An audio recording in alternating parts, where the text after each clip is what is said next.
सवे भवन्तु सुखिनः। भाग 3। छोड़ चलेगा जग से नाता, जो गुरु उपदेश के अनुरूप हो ग्रहण करें। पुनर्जन्म की ऐसी सत्य कथाएं भी हैं जिनमें पुरुष को स्त्री का जन्म लेना पड़ा, और इस माया की नगरी में रिश्ते नातों का बंधन इतना प्रगाढ़ है कि अधिकतर लोग यह मेरा है, वह मेरा है में ही उलझे हुए हैं। जैसे ही श्वास रुकती है, वैसे ही इस माया नगरी से जुड़े हुए समस्त रिश्ते नाते समाप्त हो जाते हैं। इसीलिए कहा है, किसे अपना कहता तू, यहाँ कौन तेरा अपना। माया की नगरी है, जीवन है एक सपना। इस संबंध में एक प्रसंग है। एक गुरु का शिष्य गुरु के साथ काफी लंबे समय से रह रहा था, लेकिन वह सत्य ज्ञान से वंचित रहा। थककर गुरु ने कहा कि अब तुम अमुक राजा के पास जाओ, वहीं तुम्हारा कल्याण हो सकता है। शिष्य गया, देखा राजा के महल में नृत्य हो रहा है। देखते ही शिष्य को लगा, गुरु ने मुझे किस संसारी के पास भेज दिया। फिर भी गुरु का आदेश था। राजा को बताया कि गुरु ने ज्ञान के लिए आपके पास भेजा है।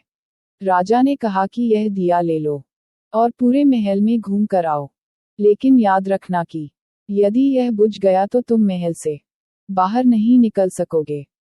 यह तिलस्मी महल है, जब तक दिया जलेगा तब तक बाहर रास्ता दिखाई देगा, दिया बुझते ही रास्ता दिखाई देना बंद हो जाएगा।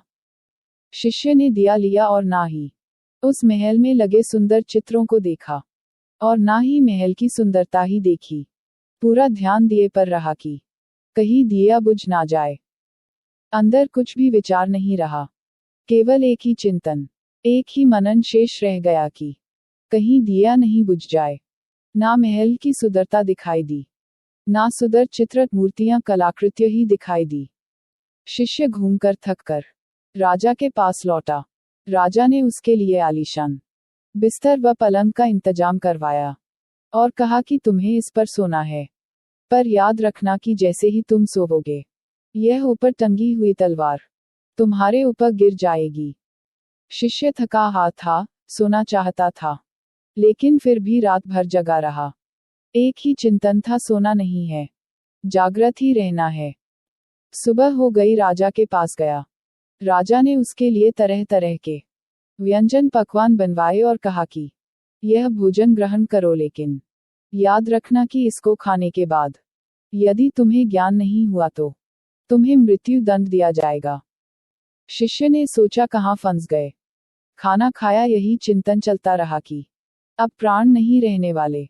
जब इतने सालों गुरु के पास रहा, लेकिन फिर भी ज्ञान नहीं हुआ तो अब कुछ समय में ही ज्ञान कैसे होगा। राजा ने पूछा, भोजन कैसा लगा। शिष्य ने कहा, कैसा स्वाद, मृत्यु का ही भय था। तो फिर स्वाद कहाँ से आएगा, बस केवल पेट भरा है, स्वाद नहीं लिया है। लगातार 4